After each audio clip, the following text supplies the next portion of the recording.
সারা বিশ্বে মুসলমান মার খাচ্ছে, আর ফিলিস্তিনে গত 6 মাসে 40,000-এর বেশি মানুষকে মারা হয়েছে।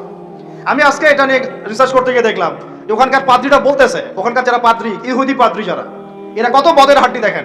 এরা বলতেছে যে ফিলিস্তিনের একটা শিশুকে দেখলেও গুলি করে হত্যা করে দিতে হবে, কারণ এরা যদি বড় হয় এরা আমাদের বিরুদ্ধে অস্ত্র ধরবে।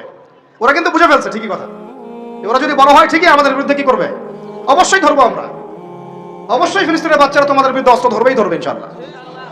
কয়টাকে পারবে? আল্লাহ পাক ওইখানে আরো বেশি বেশি যমজ বাচ্চা দান করে, জানেন ওখানে বেশি বেশি যমজ বাচ্চা হয়, দুটো দুটো করে ছেলে হয়, গবেষণা দেখা গেছে।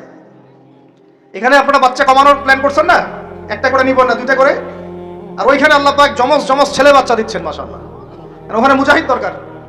দেখেন মূল ইস্যুগুলোকে বাদ দিয়ে ওরা এইভাবে আগাচ্ছে।